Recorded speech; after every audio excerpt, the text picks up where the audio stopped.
O ministro Alexandre de Moraes decidiu prorrogar o inquérito das fake news. Assunto para a repórter Janaína Camelo, que segue acompanhando de perto as movimentações e os julgamentos no Supremo Tribunal Federal. Janaína, quanto tempo a PF ganhou para finalizar essa investigação e qual o objetivo efetivo dessa prorrogação? Boa noite, bem-vinda, bom trabalho.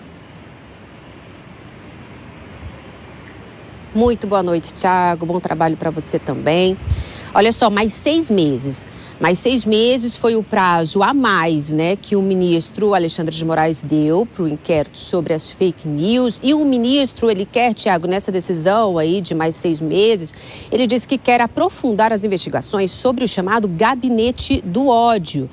É aquele gabinete do ódio que teria existido no governo de Jair Bolsonaro. Segundo investigações da Polícia Federal, no que consistia o gabinete do ódio? Um grupo de pessoas, aliados de Jair Bolsonaro, muitos até comissionados ali no Palácio do Planalto, que usavam a estrutura ali do governo federal para disseminar na internet notícias falsas, né, discursos de ódio, ataque às instituições democráticas. Esse inquérito das fake news, Thiago, vai completar 5 anos no início do ano que vem, porque ele foi aberto bem no início do governo de Jair Bolsonaro, em março de 2019, justamente para apurar aí notícias falsas e ataques a ministro da Corte. Então, o ministro Alexandre de Moraes, ele disse que, ao dar mais esses 6 meses, ele quer finalizar, após esses 6 meses, as investigações sobre a existência, o financiamento e o modus operandi do gabinete do ódio, assim como as pessoas que participavam desse grupo. E aí ele também determinou aí a oitiva, mais depoimentos de mais 20 pessoas vão depor aí nesse caso.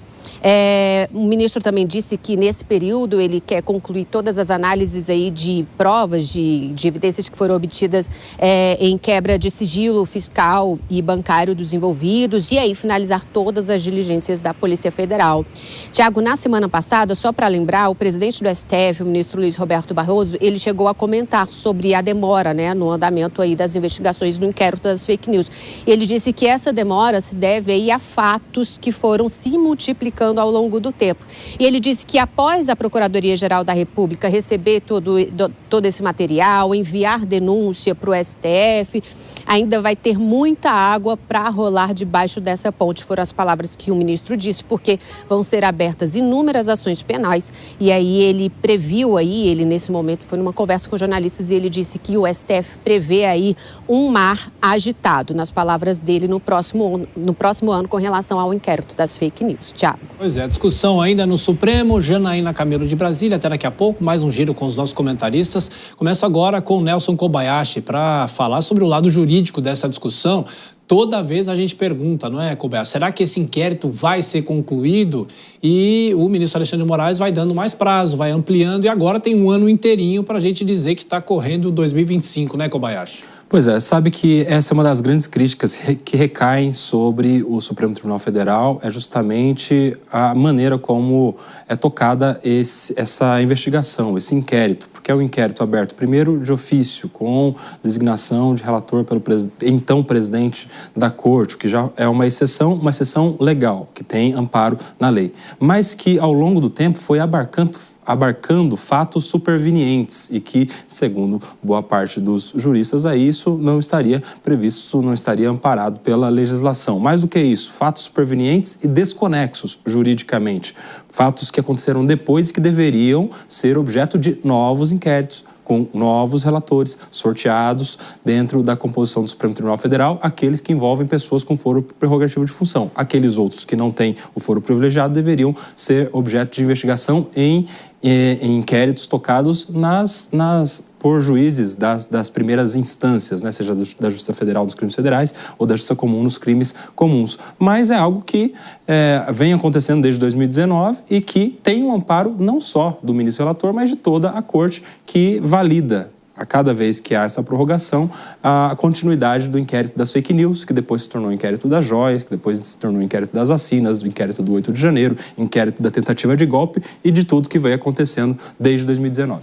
Dora, é um inquérito que vai sendo engolido pelos fatos, né? Como os jornalistas gostam muitas vezes de falar. E como é que o mundo político acompanha ainda apreensivo esse inquérito ou isso ficando para trás? Tem gente que dá graças a Deus por isso.